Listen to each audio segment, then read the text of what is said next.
All right, perfect. Devin, thanks for joining the Retention Edge podcast. I guess let's kick it off right from the start. Give us a quick intro on yourself, your background a little bit, and kind of what you're working on right now.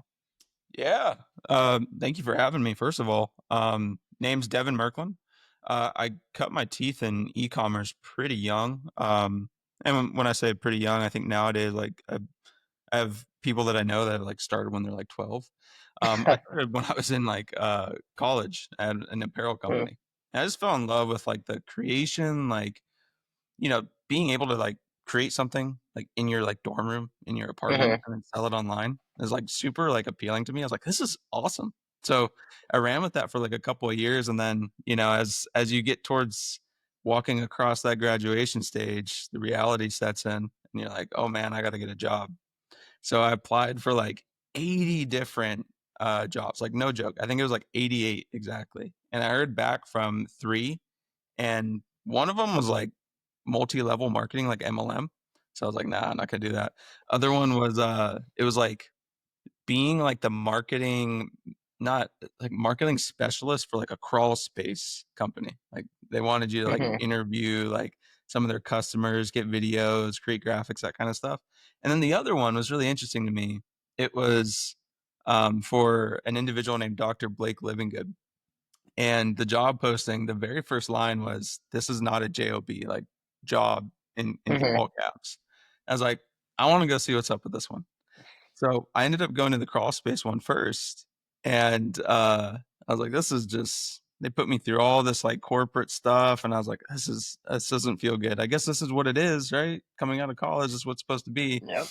And then I went to, meet Doctor Livingood, which was, like, in my hometown, like, where I grew up before I went to college.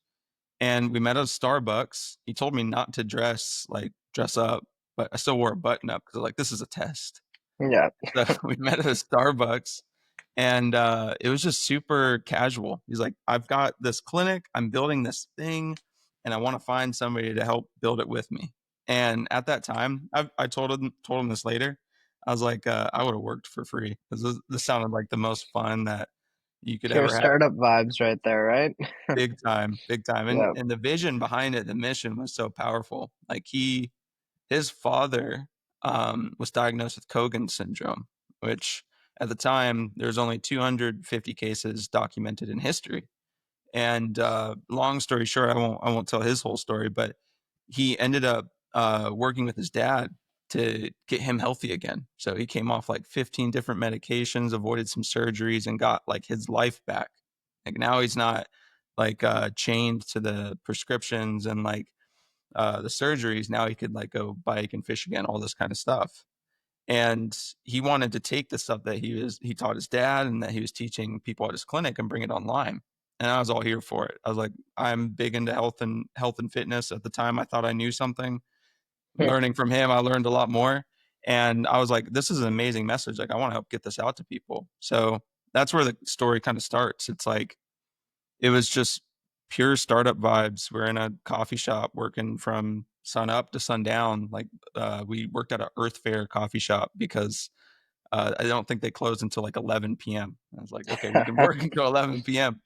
Yep. And we're just like trying to figure it out. For 2.5 years, it was like that. We're testing different kinds of funnels, offers, all this kind of stuff, in like the supplement space. And then it started to take off. Everything that we put in was starting to work. And we grew that company from zero, just in that coffee shop, to over $50 million in annual revenue in less than 4 years. It got us on like Inc. 5000, sixth fastest growing company of 2022. We broke things. We made a lot of cool things. We helped a lot of people. It was a really fast and fun ride. So that's kind of like the background of like where I came from and why I'm so like into e-commerce and stuff, to Yeah, this so day. you kind of cut your teeth like actually doing the job, right? Like doing the daily grind. And I guess what are the biggest takeaways that you got from that 4-year journey, I guess you would say? And what have you kept with you going into kind of Xscale now? Yeah, so the biggest takeaway I think I had, when you're learning and when you're kind of figuring this kind of stuff out, and that's the key word, figuring this out, is you're watching people like you and I on like this podcast or like some marketing guru, and you're like, oh man, I gotta like listen to them do exactly what they do and like copy and paste. And that's like true to an extent because they can cut down like that term, like your 10,000 hours, like just learn from Mhm. somebody that's done it before. They can cut that down, but they're only going to be able to get you from their own perspective, their own personal experience, like 60 to about like 80% there. But it's the last 20, like last 10% that takes like a different kind of muscle of just figuring stuff out, no matter what it is. Like somebody can only get you, it doesn't matter what they've done, they can only get you a certain percentage of the way. And the biggest lesson that I took from all of that, it was a fast, crazy, fun ride, was the muscle to figure something out. There's the answer isn't always readily available. It just takes a lot of just whatever it takes. I want to figure this out and figure out that last 10 to 20%. That makes sense. And so did you guys use any agencies when you were kind of scaling that business? Agencies for ads, agency for social media, or anything like that?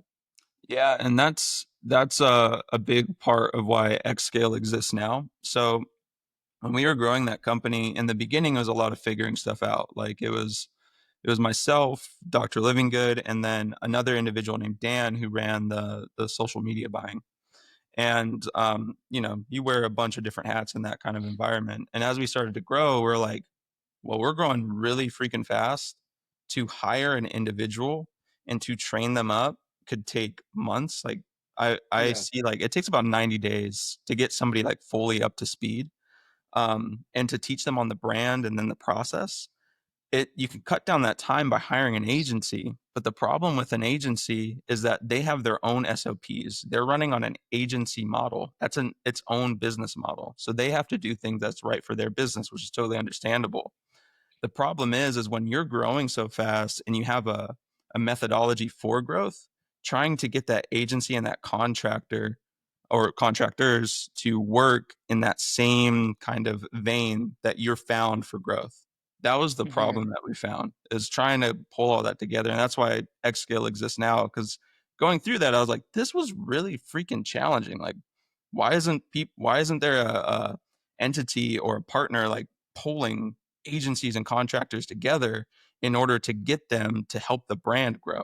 Like pull Hmm. those business models, take the unique things from that contract or that agency, pull them together and get everybody moving towards growth. And how did you solve for it at Dr. Livingood? Like what did you guys end up doing that kind of solved for those core issues again before you got started with Xscale, right? Yeah, the first thing not every like you can't do this with like every agency and every contractor. It takes like the right agency that's like open to listening. Like really big agencies, they're not gonna sacrifice their processes for your business because they've got their own business to run. Totally understandable. So it takes the right agency.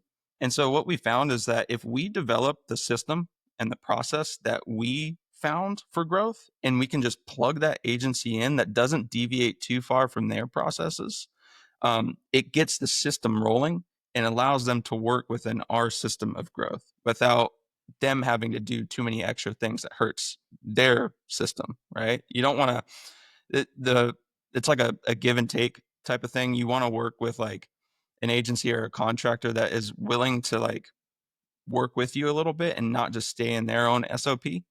So it's a little bit of give and take, but us developing the system and then plugging in the right agencies to run within that system was how we kind of figured that out. And so how are you solving for these different issues now with Xscale? What were the key learnings you took away, and what are the key focuses of Xscale that kind of differentiate your old agency experiences for and kind of what you're doing now? Yeah, so when we engage with brands, it's a very loose conversation, right? So I'm a huge component for what's don't change what's working, invest in what's working, and then figure out how to fill in the gaps, right? So with Xscale, and this is controversial from like the agency model. It's like the agency model, it's like you want to come in because you believe you're going to do better than XYZ agency. At Xscale, we don't want to do that. Like we're tied to your growth. So if that agency is doing good work, We don't want to replace that agency. We want that agency to continue to do good work. So when we jump in and work with brands, we just go through a full assessment and understand their entire business, what's working, what's not working. And then we come up with the plan and also the proposal of like, hey, this rockstar agency you have over here, they might be a little overpriced, but they're freaking crushing it. Keep them. And I think, we can plug in these areas in order to get your business performing a little bit better. This agency, they're crushing it for ads, but hey, they need like funnels and landing pages and stuff built. We can fill in that gap. And if, economically that doesn't make sense, let's point you in the direction that, you can economically make that happen so that agency can perform so much better. So that's how we kind of figure this out. It's like, you don't want to take away from that agency model because whatever they're doing is working well. You want to replace the bad ones, keep the good ones, but also have that brand and their goals in mind and how to plug in the right pieces to facilitate the growth and the goals that they're trying to hit. If you had to give, someone's listening and they're considering agencies right now, or they have existing agencies, what advice would you give them to actually truly assess the performance of an agency that they're working with right now? And I know that's a broad question because there's so many different verticals for what agencies can do, but maybe on kind of more of a general level, like what would you look at to be like, okay, this is a successful relationship versus we need to cut ties and we need to kind of go explore for a different one. Yeah, and this one's yeah, like you said, it's a broad answer. It depends on the agency, but I'll narrow it down to advertising agencies since they are pretty much the most common within e-commerce and the ones For I've had sure. the most experience with. When it comes to an advertising agency, I found when working with brands, a lot of them hold the advertising agency, the media buying agency, to metrics that they don't have full control over. So it's your key metric. It's like ROAS, cost per acquisition, average order value, like that kind of stuff. I'm sorry, but that advertising agency doesn't have full control over ROAS, nor do they have full control over cost per acquisition. Say they're in charge of creative and the media buying, they can do really engaging creative for CPMs and like CPCs and that kind of stuff. And they can find the right like audiences and segments to improve those metrics. But when it comes to the cost to acquire a customer, this commonly gets related to advertising, but it's actually a mix of advertising and what's going on your store or landing page. So to hold an advertising agency specifically to like CPA or ROAS, you're kind of like tying one hand behind their back because they can't do most of them can't do what's necessary to make that landing page convert or make that funnel have a higher average order value to influence ROAS. So when it comes to engaging with advertising agencies and understanding which ones work well and which ones don't, get real granular on the things that they can control, where you're at, where you want to be, and within reason, hold them to those goals. Don't hold them to the metrics that are shared between multiple departments. That makes complete sense. And when a what's a simple couple piece of advice for someone now looking for an agency, trying to evaluate whether it's at let's stick with the advertising since that's kind of the core. What would you tell them to kind of look out for and make sure to get whatever boxes checked off to make sure they're kind of making the right decision? Yeah, when you're any agency, contractor, partner hire, it's kind of the same methodology, right? Like if you want to cut through and understand if they're a good fit, you won't know until you've worked with them for like that 90-ish days and sometimes even 6 months, right? Because it takes a lot of trial and error. And I apologize. Let me backstep and then I'll get back to the answer. Um, Yeah. you like, for example, if you've had your brand for 4 years, it has taken you 4 years to understand your brand up until this point. If you hire a contractor, an agency, in-house person, your expectation should be, I can give them a lot of information to cut down that 4 years, but it shouldn't be this person's going to come on or this entity is going to come on and turn my business around in 30 days. You hear Mhm. some stories of like agencies, contractors, hires being able to do that, but have a little bit of grace in that time period to understand if they actually can turn your business around. I I usually look guess at like it's 90 similar days. to your 10% example from before, right? Like the learnings can only go so much, and then that last 10, 20%, whatever it is, You kind of have to just do the work and figure it out for yourself, sort of, right? Yeah, yeah. So when you're hiring them, it's like let them do their thing, let them figure it out, right? It's going to take some time. It took you 4 years to figure out your brand. Give them a grace period. Give them like 90 days. Don't give them like all of the leash, but 90 days is a pretty good time period. But when it comes to selecting one to try and get it a little bit sooner, understanding than that 90 days, it's ask them simple questions like who else do you work with and like what is their kind of niche, and if they work with brands that aren't inside your niche, they're not a good fit for you. Just move on, find another one. There's a whole bunch out there. um Understand like who's going to be on your account, what's their background, do they have like experience within brands that are similar to mine, because too many, like, you jump on these agency calls and you're talking to the salesperson, for example, and the salesperson's like, yeah, we can do that, like, we've worked with this brand before, blah blah blah, but who's actually going to be on my account and what's their background? How long have they been with the company? What brands have they worked with? Like it's all these like they kind of seem like obvious questions, but like a lot of brands don't ask them. Ask those questions and understand who you're actually working with, and if they understand your brand to help cut down that that 4 year window that it took you to understand this, and cut down that 90 days a little bit. Makes sense. And so obviously this is the Retention Edge podcast, right? So we focus around retention, and obviously as you were scaling Dr. Livingood and even in your current role right now, uh, obviously a large part of what you do revolves around customer retention. So I guess let's start going back from your first kind of experience in e-commerce. What were the biggest mistakes you made along the way when you were trying to figure out the retention side of the business, right? Because you don't get to fill it $50 million a year in the health and wellness space without at least good retention, if not great retention, right? And so I think we break it up into two separate camps because obviously there's the product side of things. If the product doesn't work, if it's awful, if it tastes bad, whatever the situation is, it's nothing you can do from the retention side. So obviously you need to have a good product. But even a lot of great products, those businesses still fail at the end of the day because they can't figure out the retention side. They can't figure out how to get the customers to come back consistently enough, right? So uh, outside of like having a great product from a tactical perspective, what were the key learnings and the key mistakes you kind of made along the way? Yeah, and let me preface this by saying, when you reached out, and why I was like so keen, like I think I gave you a one-word response. It was like something like, "Heck yeah, let's do this." Um, Yeah. is I think your podcast and what you're focusing on is going to be wildly successful because this is how every business needs to think moving forward. It's retention. Probably like early days of e-commerce, it was like average order value and ROAS like that. That's not the Yeah. game anymore. As the barrier of entry into this field lowers, the game is going to be how good is my product and how good am I at keeping customers buying my stuff. Like that, it's going to be so important coming in your position in like the most perfect spot. And I love that you're diving into this niche and talking about this stuff and getting people informed. From my experience, the biggest mistake that I made was just that. It was just focusing on how do I get the most money out of this person right away.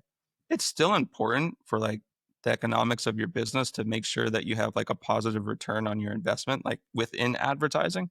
But it's not the most important thing for long-term growth. So the biggest mistake that I made, like specifically in supplements, like there's this weird thing that happens, and you'll see it in other niches too, is that if you sell somebody something, the best next upsell is just selling them more of what they bought. So in supplements in particular, like I learned from Ed O'Keefe. I don't know if anybody watching is familiar with him. He's like the OG of the supplement space. Ed O'Keefe and like Russell Brunson. It's like they buy like one bottle of your supplement, upsell them to six more. And then if they don't take six, downsell them to three more. And then if they do take six, upsell them to 12 more. And when I heard this, I was like, that is the dumbest thing I ever heard. That is so, there's no creativity in that at all. And then I was like, okay, let me get over my own ego here and test it out. And it worked. It was amazing. But that was the mistake that I made was I was selling these customers like everything that they would need for the next year right away. And I wouldn't Right. see them come back because I was just focused on how do I get that positive like return on my investment right away. I wasn't focused on how do I create longevity within my business model. like there's a time and a place for that, right? And I'm not saying like don't do that, but don't make it your entire business model because there's no longevity in it. When I switched my focus to how do I keep a like my focus went to lifetime value. And when I looked at like what is my value after 30 days, 60 days, 90 days, and so on and so forth, that's when the mindset started to shift a little bit, where I could then compete with bigger brands and say, okay, I can spend this much to acquire a customer because I know that they're going to stick with me for 30, 60, 90 days if I get them onto subscription. And then I can also build in different kind of like offers and funnels and things of that nature to introduce people to the brand, give them the information that they're looking for, help them apply it, and then supplement them along the way. I'm building a relationship with those customers. They're more likely to come back around. So it got me away from this game that we're all taught from like a direct marketer perspective to play like how much can I get out of this person right away? Instead, the mindset changed is how long can I keep this customer over time? So it really turned into like relationship building and making sure that I was always in front of that customer and giving more than we're actually taking right out of the gates. It's funny how the dumbest and most simple advice ends up usually being the correct advice.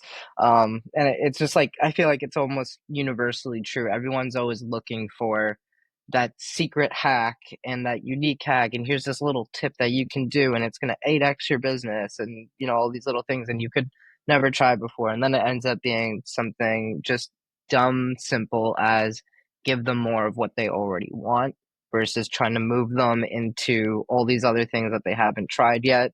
And, and then once they trust your brand a little bit more down the line, then, okay, let's open up all these other options that you can kind of consider too, right?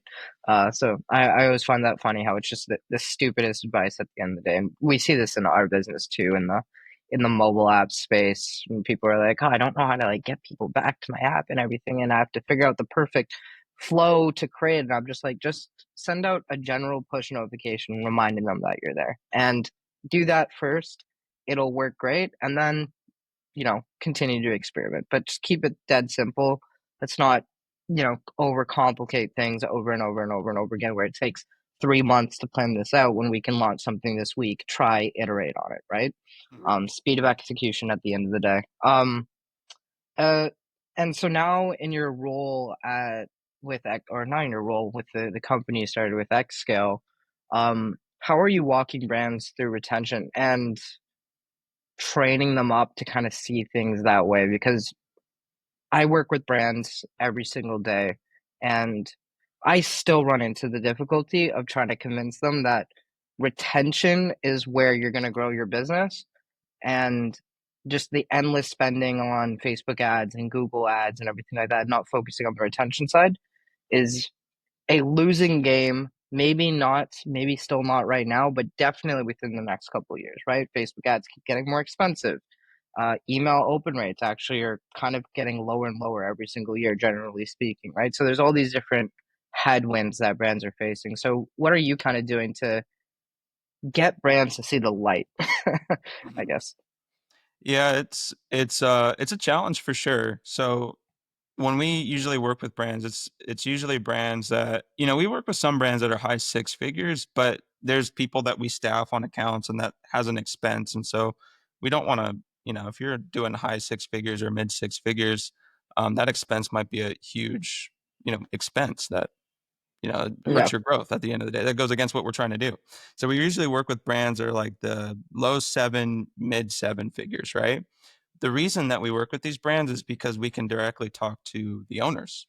And the owners are the easiest to talk to about this thing because they started that brand for a reason. When we're forced to talk to like the marketing director or the name marketing specialist here, the problem becomes they have a number or they have certain objectives that they have to hit, and so they Mhm. utilize us in order to try and do that, but they're not looking at the longer term growth of the business. When we have the opportunity to work with owners, it's a little bit easier to get this concept that I'm about to talk about to them and get them moving in the right direction.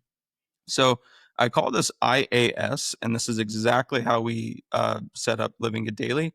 We didn't intentionally do this. It wasn't until like we were growing and I looked back and I was like, oh, that's interesting that we did that. It was just relationship building. And you see this in every other business. So when I explain this, like any successful business, just go look at them. This is what they do. It's information, the application of information, and supplementation. And so when we have a problem as consumers, we are generally looking for information to help solve that problem. As a consumer, we think, oh, that information solves the problem, but it usually doesn't. That's why we get in this hamster wheel of like Dr. Google and scrolling through Facebook and all this. But if you can provide information to the consumer, it starts to build trust in a relationship with them. Not a lot, like on a scale of 0 to 100, it probably gets you to a 5, but at least you got your foot in the door. They know, oh yeah, I got this good piece of information from XYZ, and maybe I'll go back to XYZ again to get more information. But then the next step is application. So if you understand that a consumer has a problem, they gathered that information from you. If you can then help them solve that problem through applying that information, they have the utmost trust with you. So like weight loss, for example, every year it's a cycle. People are always trying to lose weight and they try like Atkins and like all these crazy diets, keto and all this stuff. But if you can help that person get the thing that they want, help them lose weight, they're like, I don't want to try anything else. Like, this is the person, this is the entity that's helping me get the result that I want. I just want to listen to this person. And then you just have to stay in front of them. So then it's supplementation. So it's like play on words for like supplement brands, but also it's like every other brand, like a software or an application, for example. It's just staying in front of them, constantly feeding them so that they stay with you and build that relationship up and up. So you went from a trust meter from 0 to 100, you went from 5 to probably like 60 to like 80 if you can go through that process. So when we have the opportunity to work with brand owners, we're able to get that methodology over to them and they're able to adopt that because they started that brand for a reason. And we usually work with brands that have a very strong like mission, vision, values, like tied to why they're doing what they're doing. And so when they understand that, it trickles down and allows us to change all of the marketing in our favor to get the result that we want to get at the end of the day, which is growing the brand. So we're able to build in the funnels and the offers that bring people through the door from information. We're able to build in the application pieces and then the supplementation pieces. So that's how we kind of work with brands to try and get that retention piece built into their business. You said a couple different interesting things there, and I'm trying to decide which direction to go. But I'm thinking, okay, so first, something at the beginning, what you said, you were like, okay, no, with six-figure brands, it's hard to make it work because obviously, the costs involved and everything else, you kind of need them to figure it out.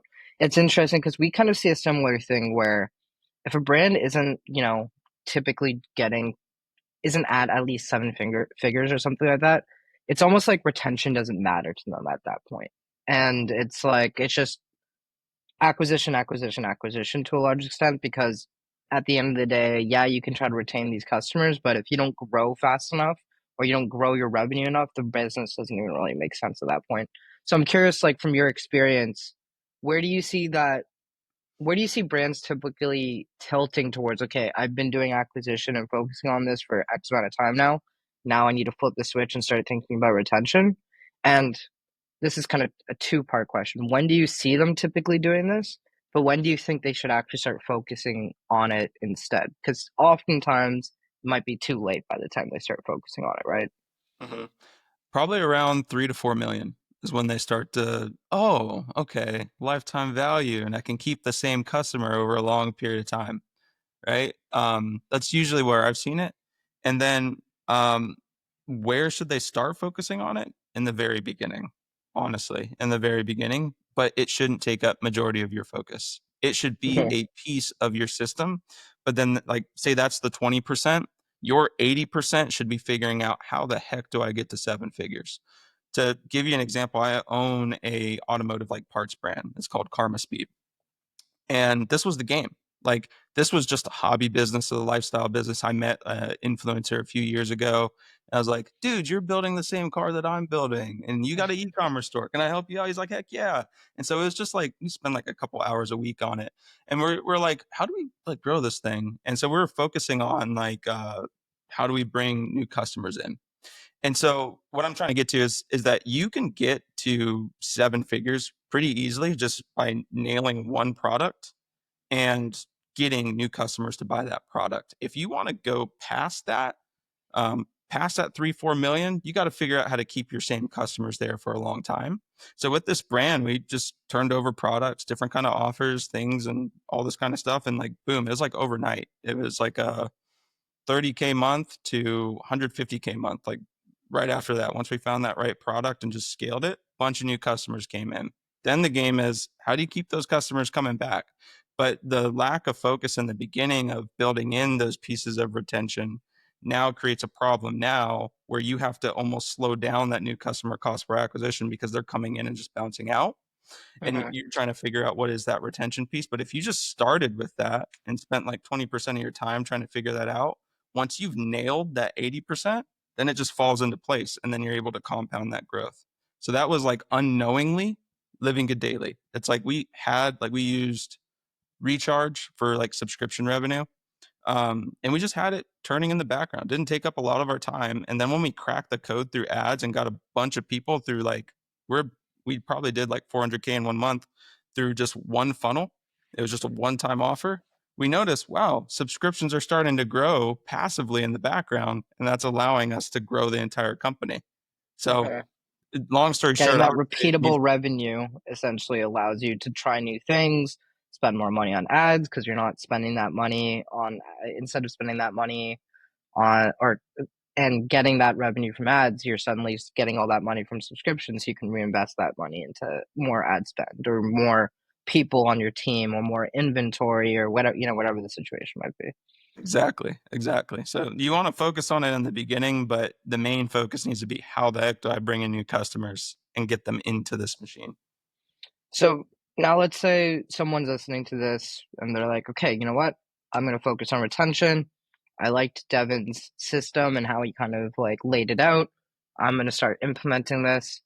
Obviously, implementing something without tracking essentially is completely useless at the end of the day because if you're not measuring your results, it's basically just invisible. So, what are the metrics that you're looking at or that the brand should look at to know and understand is what I'm doing working for all three parts of your system, right? Because it can't just be one number at the end of the day.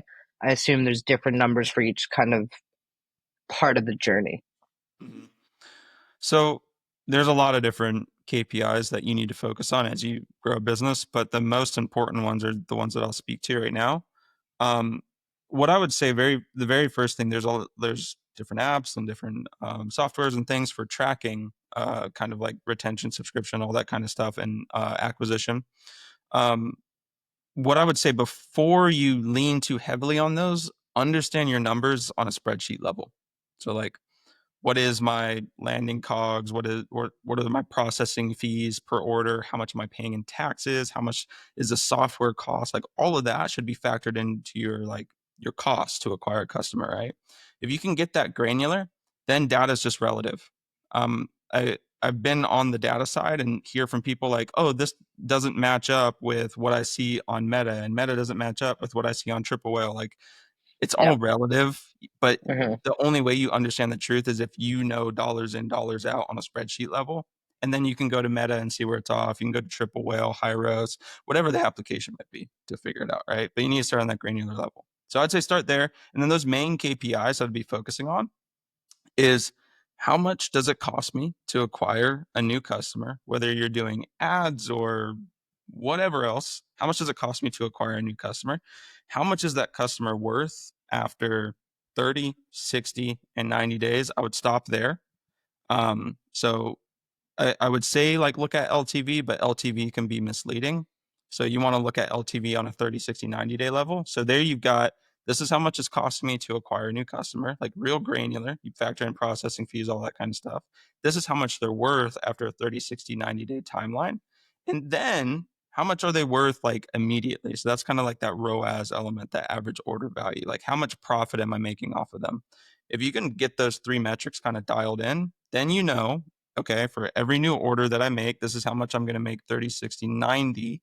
And then when I get this customer, this is how much they're going to be worth immediately. So I can optimize that to bring in more profitability so I can Mm. spend a little bit more, or I can bring that down if I'm really trying to scale. Right. So those are the kind of the three metrics that I'd say you need to be focusing on, especially when it comes to trying to grow a business.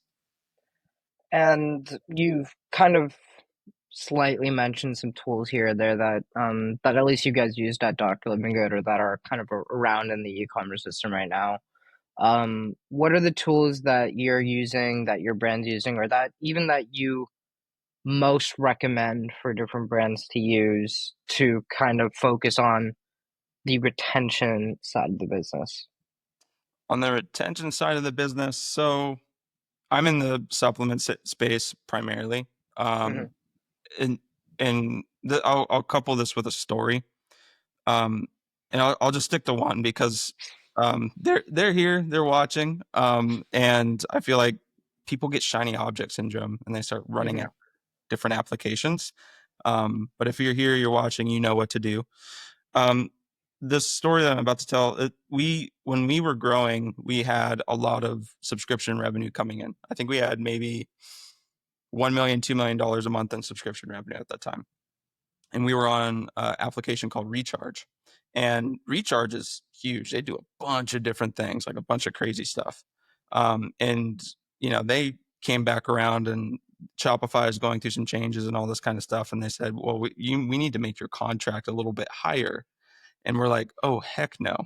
And so what was happening around that time, this is where about 2021 is where retention started to get a little bit more like there's I guess vendors focusing more on it.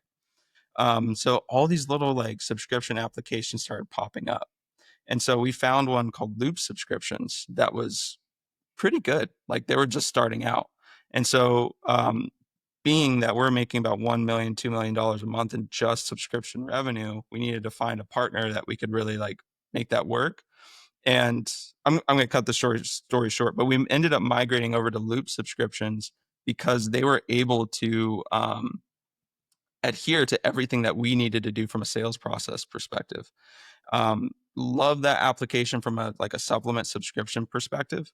But what I would say, like a little lesser known one, would probably be something like Checkout Champ is a really good one as well. Not a lot of people know what Checkout Champ is, but it's a great tool for bringing in new customers to drop into like things like Shopify and kind of like Klaviyo and get them into subscriptions.